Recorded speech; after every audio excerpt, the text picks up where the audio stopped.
Good morning everyone. फिर से एक बार स्वागत करते हैं आपका अपना यूट्यूब चैनल संतोष टीचिंग हब में। और इसके पहले मैं आप लोग को बता दिए थे मास बाई मास परसेंटेज और वॉल्यूम बाई वॉल्यूम परसेंटेज, और एक होमवर्क भी दिए थे आप लोग को। आप लोग को एक होमवर्क भी दिए होंगे, तो चलते हैं क्वेश्चंस की ओर।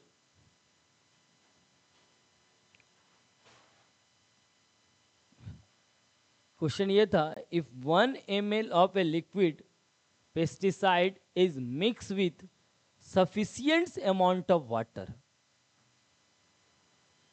क्या sufficient amount of water में, to form 100 ml of pesticide spray for rice crop। मतलब सॉल्यूशन क्या हो गया आपका? सॉल्यूशन आपका हो गया 100 ml, क्योंकि यहाँ पे डायरेक्ट कह रहा है बाबू कि 1 ml of liquid pesticide is mix with the sufficient amount of water. Water क्या सफिशियंट है टू फॉर्म, क्या फॉर्म करने के लिए? 100 ml of pesticide spray for rice crop. मतलब पेस्टिसाइड स्प्रे का सॉल्यूशन जो है आपका वो 100 ml है, और 100 ml में क्या है, 1 ml जो है वो आपका लिक्विड पेस्टिसाइड्स मिलाया हुआ है। 1 ml लिक्विड पेस्टिसाइड्स मिलाया हुआ है। तो कह रहा है क्या, calculate its volume by volume percentage.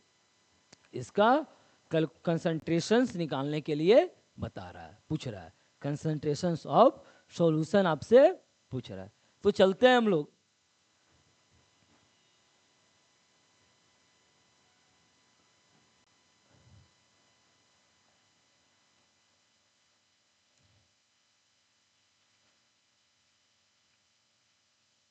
Mass of solute आपका क्या दिया हुआ है? मास की जगह आप वॉल्यूम ऑफ सॉल्यूट लिखिएगा, क्योंकि वॉल्यूम परसेंटेज निकालना है। तो वॉल्यूम ऑफ सॉल्यूट क्या हो गया? 1 ml। क्या है? 1 ml। और वॉल्यूम ऑफ सॉल्यूशन क्या हो जाएगा बाबू? 100 ml। अब इस फॉर्मूला पे पुट कर देंगे। यहां पे गलती है बाबू, वॉल्यूम ऑफ सॉल्यूट होगा, कर लीजिएगा इरेज। ठीक है, नहीं दिखा था। वॉल्यूम ऑफ क्या होगा? सॉल्यूट होगा, बाई वॉल्यूम ऑफ सॉल्यूशन होगा। ठीक है, तो यहाँ कंसंट्रेशन ऑफ, जब सॉल्यूशन निकालेंगे हम तो क्या होगा? Volume of solute by volume of solution into 100। तो वॉल्यूम ऑफ सॉल्यूट 1 है, वॉल्यूम ऑफ सॉल्यूशन 100 है। किससे मल्टीप्लाई करेंगे? 100 से। 100 से 100 कैंसिल, तो आपका क्या आ जाएगा? कंसंट्रेशन ऑफ सॉल्यूशन जो आएगा वो क्या आ जाएगा? वो आ जाएगा आपका 1%। यही आपका होमवर्क था, यही आपका क्या था? होमवर्क था बाबू। आई थिंक समझ में आ गया होगा। कोई डाउट? यहां तक कोई डाउट तो नहीं होना चाहिए।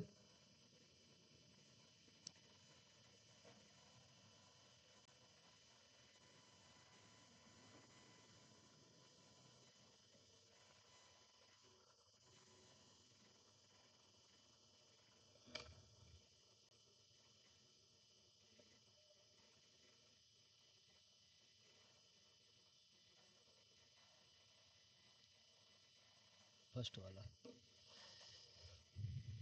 चलिए अब नेक्स्ट क्वेश्चन की ओर चलते हैं। अब चला क्या आपका? Solubility of the substance. Solubility का मतलब क्या होता है? क्योंकि आपका साइंस में जो टर्म होता है ना, उसी से आंसर निकलता है। एक चीज ध्यान रखिएगा, साइंस में कोई हार्ड नहीं होता है। आप टर्म समझ गए तो उसको आप डिफाइन कर दीजिएगा। आप टर्म समझ गए तो आप उसको क्या करिएगा? डिफाइन कर सकते हैं। अब देखिए सॉल्युबिलिटी का मतलब क्या हुआ। अब यहां से समझिए, सॉल्युबिलिटी का मतलब सॉल्युबल, कोई सब्सटेंस या कोई सॉल्यूशंस में सब्सटेंस जो मिलता है, सोलुबल का मतलब मिलना, वो कहलाता है आपका सोलुबिलिटी। वो क्या कहलाता है? सोलुबिलिटी। मतलब वो कितना मिल रहा है, कितना मिल रहा है। ठीक है, तो दो तरह का होते हैं सॉल्यूशंस, एक होते हैं अनसैचुरेटेड सॉल्यूशन और एक होते हैं सैचुरेटेड सॉल्यूशंस। ठीक है, तो सबसे पहले चलते हैं अनसैचुरेटेड सॉल्यूशंस में। और solution in which more quantity of solute can be dissolved without rising its temperature।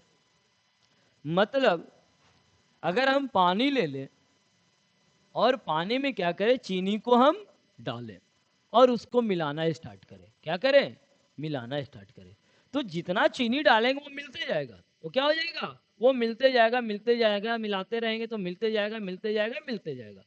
तो वो जो मिलते जाएगा बिना टेम्परेचर राइज किए हुए, उसमें हम टेम्परेचर से कोई मतलब नहीं है। एट नॉर्मल टेम्परेचर, जो अभी टेम्परेचर है, सपोज करिए हम एक गिलास ले, इसमें पानी डाल दे और चीनी डाले और स्टेयर करना स्टार्ट करें। ठीक, तो कह रहा है क्या, solution which more quantity of the solid, जितना उसका कैपेसिटी है वो डिसॉल्व हो गया, वो क्या हो जाएगा, डिसॉल्व हो जाएगा। तो वो क्या कहलाएगा, आपका अनसैचुरेटेड सॉल्यूशन। क्या कहलाएगा, वो कहलाएगा बाबू आपका अनसैचुरेटेड सॉल्यूशन। क्या कहलाएगा, अनसैचुरेटेड सॉल्यूशन। अब चलते हैं सैचुरेटेड सॉल्यूशन में। वो क्या होता है, solution in which no more solute can be dissolved at that temperature। मतलब अब पानी लिए, पानी लेने के बाद जब चीनी डाल रहे हैं तो जितना उसका कैपेसिटी है घुलने का, चीनी घुल गया। अब देख रहे हैं वो चीनी बैठना स्टार्ट कर दिया। क्या स्टार्ट कर दिया, नीचे बैठना स्टार्ट कर दिया। तब वो क्या कहलाएगा, वो कहलाएगा आपका सैचुरेटेड सॉल्यूशंस।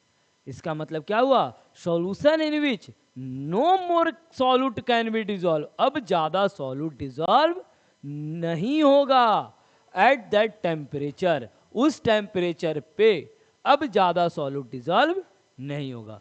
जब वो बैठना स्टार्ट कर देगा वो कहला जाएगा आपका saturated solution. Example, if an aqueous salt solutions no more salt can be dissolved at the temperature, then that solution will be saturated। मतलब चीनी और पानी का सॉल्यूशन घोल मिला रहे हैं और घोल मिलाते मिलाते अब देखिए कि वो चीनी नहीं घुलेगा, सॉरी हाँ चीनी पानी में, अब देख रहे हैं कि वो चीनी नहीं घुलेगा, अब चीनी बैठने लगा। तो वो सॉल्यूशन क्या कहलाएगा, वो सॉल्यूशन आपका सैचुरेटेड कहलाएगा। और जब तक वो घुल रहा था, जब तक वो घुल रहा था तब तक क्या कहलाएगा, तब तक वो कहलाएगा अनसैचुरेटेड। बैठना जैसे स्टार्ट किया, जैसी बाबू बैठना स्टार्ट करेगा वो क्या कहलाएगा, वो कहलाएगा आपका सैचुरेटेड सॉल्यूशन। एक चीज याद रखिएगा, ठीक है, जब बैठना स्टार्ट कर देगा तो वो आपका सैचुरेटेड सॉल्यूशन। और जब तक घुल रहा, मतलब जितना कैपेसिटी है बर्दाश्त करने का, मतलब उसको डिसॉल्व करने का जितना उसके पास कैपेसिटी है, जब तक उस कैपेसिटी पर वो घुल रहा तब तक वो अनसैचुरेटेड है। और जैसी वो बैठना स्टार्ट करेगा नीचे जाकर, ठीक, तब वो कहला जाएगा आपका बाबू सैचुरेटेड सॉल्यूशन। क्या कहलाएगा, तब वो सैचुरेटेड सॉल्यूशन आपका कहला जाएगा। आ गया समझ में। Salt solutions contain maximum amount of solute which can be dissolve in eight that temperature. और वो जो सॉल्ट सॉल्यूशन कहलाएगा, वो जो सॉल्ट सॉल्यूशन कंटेन करेगा वो मैक्सिमम हो जाएगा। जो डिसॉल्व हुआ वो मैक्सिमम हो गया, बैठना स्टार्ट किया तो फिर वो सैचुरेटेड हो जाएगा। वो क्या हो जाएगा, वो सर आपका सैचुरेटेड हो जाएगा। आई थिंक यहाँ तक आप लोग को समझ में आ गया होगा।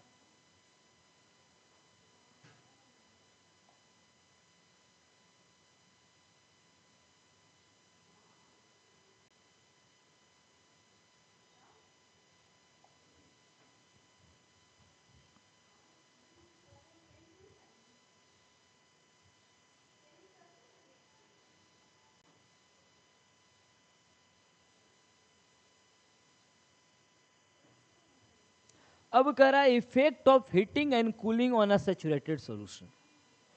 अब क्या है कि सैचुरेटेड सॉल्यूशन आपका नीचे क्या होता है, वो जाकर बैठना स्टार्ट कर देता है। क्या करेगा? बैठना स्टार्ट कर देगा। Suppose that I am giving the simple example, इसमें क्या करें हम, चीनी को और पानी को मिलाएं, ठीक है। तो मिलाने के बाद इसको स्टेयर किए हम, तो जब स्टेयर किए तो देखेंगे पूरा घुल गया है, तो वो सॉल्यूशन अनसैचुरेटेड हो जाएगा। क्या होगा? अनसैचुरेटेड। अब जैसे यहाँ पे बैठना, चीनी नीचे जाकर बैठना स्टार्ट कर दे, चीनी नीचे जाकर बैठना स्टार्ट कर दे, तो क्या कहलाएगा? वो कहला जाएगा sir unsaturated solution.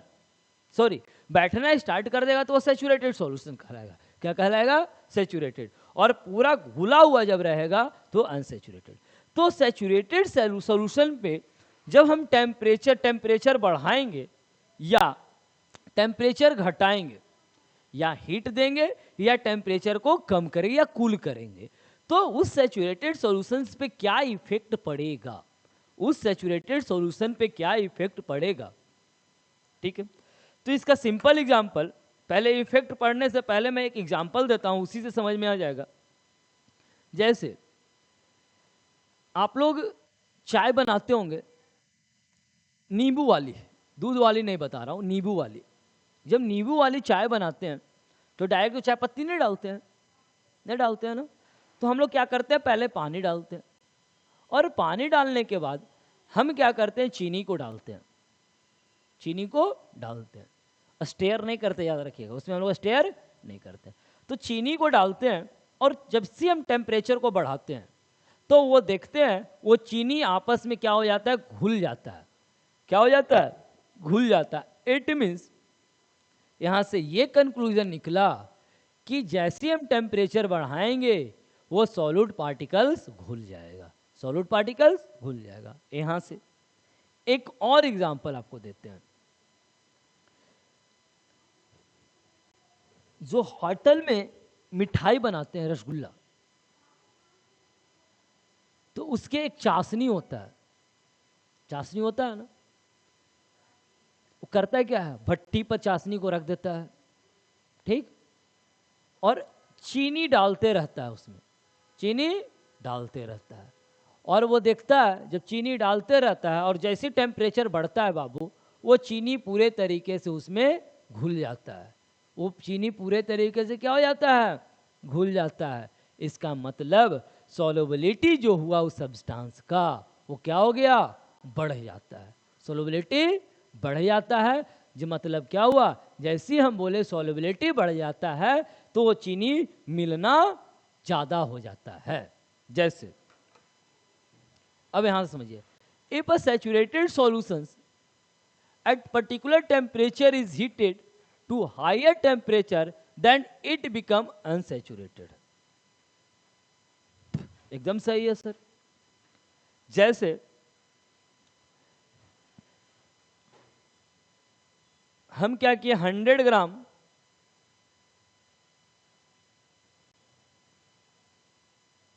One kg sugar लिए और 3 लीटर वाटर ले लिया, ठीक है। अब इसको हम क्या किए, वाटर में चीनी को मिला दिए।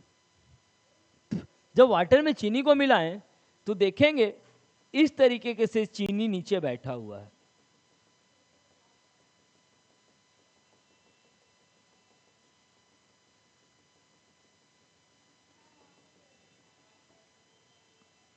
बैठा हुआ दिखाई देगा आपको, इस तरीके से चीनी बैठा हुआ दिखाई देगा आपको, ठीक है। अब हम क्या किए, यहां बर्नर लिए,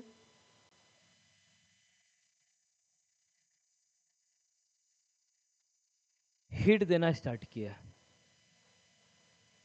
हीट देना स्टार्ट किए। तो हम क्या देखें, जैसे हम हीट देना स्टार्ट किए तो हम ये देखें कि ये जो चीनी बैठा हुआ था वो क्या करेगा, वो पानी में घुल जाएगा, वो पानी में क्या करेगा, घुल जाएगा। अब कोई भी चीनी आपका बैठा हुआ दिखाई नहीं देगा, वो कोई भी चीनी आपका बैठा हुआ दिखाई नहीं देगा, वो पानी में क्या हो जाएगा, घुल जाएगा पूरे तरीके से। ठीक है, तो यहां से क्या पता चला हमको, जब पूरे तरीके से घुल गया तो ये सॉल्यूशन क्या हो जाएगा बाबू, तो ये सॉल्यूशन हो जाएगा बाबू अनसैचुरेटेड। क्या हो जाएगा, अनसैचुरेटेड। आया समझ में, ये क्या हो जाएगा आपका, तो सर ये हो जाएगा अनसैचुरेटेड सॉल्यूशन। तो आई थिंक फर्स्ट पॉइंट बहुत अच्छे तरीके से क्लियर हो गया होगा। अब चलते हैं सेकेंड पॉइंट पे। The solubility of the solute increase on heating and more solute can be dissolved on rating the temperature of the solution। increasing भी कर सकते हो, rating means increasing भी हो सकता है, increasing the temperature of the solutions। मतलब यहां से ये पता चला कि solubility of the solute can be increase। अब जो चाशनी बनाता है, तो क्या चाशनी में अगर 5 लीटर वाटर रहता है तो उसमें 10 केजी चीनी डाल देता है, तब वो चाशनी क्या होता है, पूरा मीठा होता है। उसमें भी रसगुल्ला डालते हैं तो मीठा हम लोग को लगता है, तब वो रसगुल्ला हम लोग को मीठा लगता है। तो वो जो चाशनी में डालता है, तो अब क्या है, 10 केजी चीनी है, चीनी कितना है, 10 केजी है, और पानी मेरा कितना है, 5 लीटर है। तो उसको पूरे तरीके से मिलने के लिए क्या करेंगे, उसका टेम्परेचर को हम बढ़ाएंगे। बर्नर का टेम्परेचर को हम जैसे इंक्रीज करेंगे और एक बर्तन में रखेंगे, ठीक, तो क्या हो जाएगा, वो जल्दी जल्दी घुलना स्टार्ट होगा। आप एक और एग्जांपल इसका ले सकते हो आप डेली लाइफ में। क्या करना, घर में चीनी रखना, चीनी तो घर में सबके पास होता होगा। एक गिलास में एकदम पानी लेना और चीनी डाल देना 100 ग्राम, और दूसरे गिलास में क्या करना, उसमें भी पानी रखना और चीनी डाल देना। ठीक है, गिलास नहीं लेना, एक बर्तन लेना जिस पे गैस पे बैठा सके। ठीक है, और क्या करना, एक को स्विच ऑन कर देना और एक को ऑन नहीं करना, मतलब एक बर्नर को जला देना और एक बर्नर को नहीं जलाना। इसका मतलब क्या हुआ कि अगर 2 बर्नर है, एक गैस है, तो एक रखे इसमें ना चीनी डाल दिए और पानी डाल दिए। ठीक है, इसमें भी बर्नर है, इसमें भी शुगर डाल दिए और वाटर डाल दिए। ठीक है, अब क्या करना है, यहां से ऑन करना और इसको ऑफ रखना, इसको ऑफ रखना और इसको ऑन करना। तो जैसे ही ऑन करोगे तो क्या दिखाई देगा, इसको घुलने में बहुत समय लगेगा, इसको घुलने में बाबू बहुत समय लगेगा, और ये आपका बहुत जल्दी घुल जाएगा, ये आपका बहुत जल्दी घुल जाएगा। इसका मतलब क्या है, इसका मतलब यह है सर कि the solubility of the solid increase. मतलब सॉल्युबिलिटी का मतलब चीनी का जो पार्टिकल्स है वो वाटर के पार्टिकल्स में बहुत अच्छे तरीके से क्या होगा बाबू, घुल जाएगा। जब हम टेम्परेचर को क्या करेंगे, इंक्रीज करेंगे, जब हम टेम्परेचर को इंक्रीज करेंगे तब। आ गया समझ में। Third point, if saturated solutions available at the particular temperature is cooled to a lower temperature, then some of its dissolved solution will be separate out in the form of the solid crystal। एकदम सही है। अब इसको समझना अच्छे तरीके से।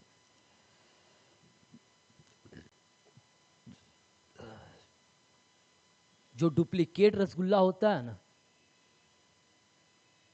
सूखा हुआ, जो डुप्लीकेट, ओरिजिनल नहीं, डुप्लीकेट रसगुल्ला सूखा हुआ जो होता है बाबू, जो ऐसे आपको फुटपाथ पे मिलता है, तो उसको देखोगे, उस रसगुल्ले के ऊपर, काले वाले रसगुल्ले के ऊपर एक वाइट वाइट वाइट वाइट इस तरीके का दागी दिखाई देगा, वाइट वाइट। वो क्या है, वो क्या है, तो ये है बाबू कि जैसी वो तो डाल दिए चाशनी में, अब हम उसके बाद निकालें, तो निकालने के बाद क्या होगा, वो टेम्परेचर उसका डाउन हो जाएगा, टेम्परेचर क्या होगा, कम हो जाएगा। और जैसे टेम्परेचर कमेगा वो क्या होगा, एक इसके ऊपर क्रिस्टल के फॉर्म में आपको दिखाई देगा। पहला एग्जांपल। दूसरा एग्जांपल, सिलाव का खाजा फेमस है। सिलाव का, बिहार में एक जगह है सिलाव, आप लोग सब जानते होंगे, वहाँ का खाजा फेमस है। तो एक चीज देखते होंगे, जब खाजा लेते हैं सिलाव का या कहीं और का खाजा लेते हैं तो उसके ऊपर एक वाइट कलर का लेयर दिखाई देता है। वाइट कलर का एक लेयर दिखाई देता है, और वो लेयर को जैसे हम ऐसे करते हैं तो चीनी जैसा रहता है। क्या रहता है? चीनी रहता है। तो वो क्या है? तो वो बाबू वही तो है कि उसको चाशनी में डाला और डालने के बाद जैसे ही बाहर निकाला, क्या हो गया? जैसे टेम्परेचर कम गया, जो डिजॉल्व सॉल्यूशन होगा, जो सॉलिड पार्टिकल्स होगा, वो क्रिस्टल के फॉर्म में वो बाहर निकल जाएगा। वो क्रिस्टल के फॉर्म में बाबू क्या होगा? वो क्रिस्टल के फॉर्म में बाहर निकल जाएगा। ये आपका क्या है? ये effect of heating and cooling on the saturated solutions. मतलब सैचुरेटेड सॉल्यूशंस पे हीटिंग और कूलिंग का इफेक्ट है। मतलब जितना टेम्परेचर को हम इंक्रीज करेंगे, यहां से ये कंक्लूजन निकला कि हम टेम्परेचर इंक्रीज कर रहे हैं तो सॉल्युबिलिटी मेरा बढ़ेगा। सॉल्युबिलिटी क्या हो जाएगा? ये मेरा इंक्रीज कर जाएगा। और टेम्परेचर को डिक्रीज करेंगे, सॉल्युबिलिटी मेरा कम जाएगा, ये डिक्रीज हो जाएगा। जो अभी हम एग्जांपल दिए थे कि जो गैस पर रखे थे, दो बर्तन रखे थे, एक को टेम्परेचर नहीं दिए थे, वो क्या, वो बहुत समय के बाद वो घुलेगा, और ये क्या हो जाएगा? बहुत जल्दी आपका घुल जाएगा। ठीक है, तो आई थिंक यहां तक कोई डाउट नहीं हुआ होगा आप लोग को। अब देखिए एनसीईआरटी में एक आपका एक्टिविटी है 5.2, अच्छे से समझिएगा। कह क्या रहा है? Let us represent solubility graphically, consider water as the solvent compound A. मतलब ये कंपाउंड ए जो है ये आपका वाटर है, ठीक है, and the B as the solute. B जो है ये आपका सॉल्यूट है और ये आपका सॉल्वेंट है, ये आपका सॉल्वेंट है। Consider water as a solvent and the compound A and the B as a solid. ठीक है, बी आपका सॉल्यूट है और ए आपका सॉल्वेंट है। Each substance has different solubility. अब हर सब्सटेंस का एक चीज याद रखना, हर सब्सटेंस का सॉल्युबिलिटी अलग अलग होते हैं। क्यों होते हैं? क्योंकि वो अलग अलग पार्टिकल्स के बने हुए हैं। क्योंकि वो अलग अलग पार्टिकल्स के बने होने के कारण हर सब्सटेंस का सॉल्युबिलिटी क्या होता है? अलग अलग होता है। आ गया समझ में? Graph of solubility versus temperature is called solubility. Temperature के ग्राफ को जो होता है वो क्या है? वो सॉल्युबिलिटी कहलाया। कर्व, सॉल्युबिलिटी कर्व कहलाता है। ठीक, the solubility curve for A and B solutes are shown in the figure 5.6। The X show temperature, ये आपको टेम्परेचर का रिप्रेजेंट कर रहा है, ये आपका टेम्परेचर रिप्रेजेंट कर रहा है। whereas y indicate the solubility of the solute in gram per 100 gram of water। ये आपको solubility डिफाइन कर रहा है, बता रहा है। कह रहा है based on the information from the above graph predict which of the two compound A और B will dissolve more in the given amount of the water as given temperature. अब ये बता रहा है कि गिवन अमाउंट ऑफ टेम्परेचर में solubility किसका increase करेगा और किसका आपका डिक्रीज करेगा।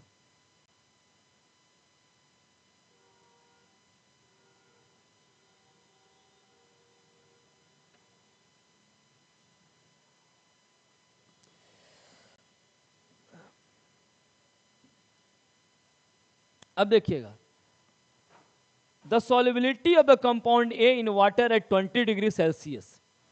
सॉल्युबिलिटी क्या है? 20 डिग्री सेल्सियस पे, ये 20 डिग्री सेल्सियस है।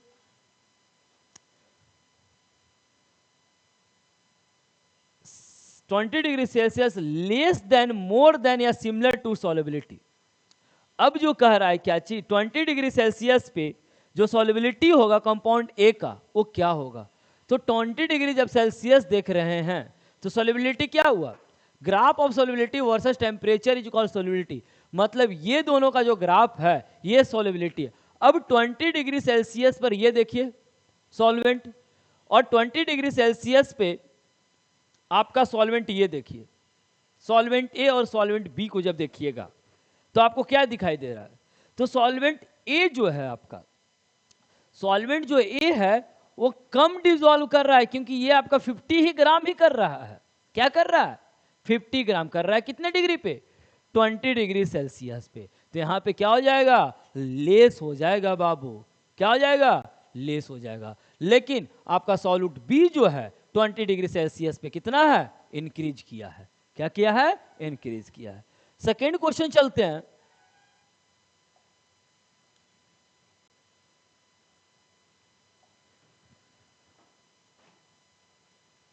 The solubility of compound B at 20 degree Celsius. अब B 20 degree Celsius less or more than similar to its solubility at 60 degree Celsius, मतलब अब इसी का कंपैरिजन B ही का ही करना है। 20 डिग्री सेल्सियस का अगर हम जब ग्राफ देखेंगे तो इस जगह पे आएगा, और 60 डिग्री का जब हम देखेंगे ग्राफ बाबू तो इस जगह पे आएगा। तो क्या दिखाई दे रहा है, तो यहां से यह कंक्लूजन निकला कि टेम्परेचर कम है तो सॉल्युबिलिटी क्या होगा, कम होगा। टेम्परेचर कम है तो सॉल्युबिलिटी कम होगा, मतलब यहां 20 डिग्री सेल्सियस पे आपका कम हो जाएगा, किसके कंपैरिजन पे, 60 डिग्री सेल्सियस पे। क्योंकि 20 डिग्री का सेल्सियस का ग्राफ जाएगा तो अप्रोक्स जाएगा 240 तक, लेकिन हम 60 डिग्री सेल्सियस पर सेम सब्सटेंस को देखेंगे तो इसका ग्राफ चले जाएगा 340 या 320 330 जाएगा। तो यहां से क्या कंपैरिजन मिल रहा है कि टेम्परेचर डिक्रीज करेगा तो सॉल्युबिलिटी भी क्या हो जाएगा मेरा, वो डिक्रीज करेगा। ठीक। Third one, the solubility of dash increase more than dash with increase in the temperature. अब क्या कह रहा है, solubility of compound B with increase in the temperature क्या हो रहा है, आपका इंक्रीज कर रहा है। सॉल्युबिलिटी ऑफ बाबू कंपाउंड बी जो है वो इंक्रीज कर रहा है, किससे, ए से। ए का देखो ना, टेम्परेचर बढ़ा रहे हैं तो इतने ही है, लेकिन बी का टेम्परेचर जैसे ही बढ़ रहा है वो क्या हो रहा है, वो इंक्रीज कर रहा है। मतलब आपका हुआ solubility of be increase more then of with the increase in temperatures. ठीक। What do you think will happen if you make a saturated solution at higher temperature and cool slowly? जैसी temperature को हम बढ़ाएंगे आपका solubility जो होगा बाबू वो increase करेगा, और कूल करेंगे तो सॉल्युबिलिटी कम जाएगा और क्रिस्टल का फॉर्म में उसके ऊपर एक लेयर आ जाएगा। ये आपका कंक्लूजन है। तो इस चीज को तो हम पहले ही बता दिए हैं, इस चीज को हीटिंग इफेक्ट के बारे में तो हम इसी जगह पे बता दिए हैं आपको, इसी जगह पे बता दिए हैं आपको। तो आई थिंक यहां तक कंप्लीट हो गया। अब चलेंगे हम लोग सेपरेशंस ऑफ मिक्सचर्स, और पहला सेपरेशन जो है आपका क्रिस्टलाइजेशन प्रोसेस है, बाय क्रिस्टलाइजेशन। तो नेक्स्ट क्लास जो चलेगा separation of mixtures, first process है क्रिस्टलाइजेशन प्रोसेस। आज यहाँ तक, that's all, thank you, have a nice day. और फिर मैं बता रहा हूँ आप लोगों को, ये कोई पेड बैच नहीं है, इसमें कोई पैसा आपका नहीं लग रहा है बाबू, ठीक है। तो अगर अच्छा लगे चैनल्स, अच्छा लगे वीडियो आपको, तो आप लाइक बटन को क्लिक करना ना भूलें। That's all, bye.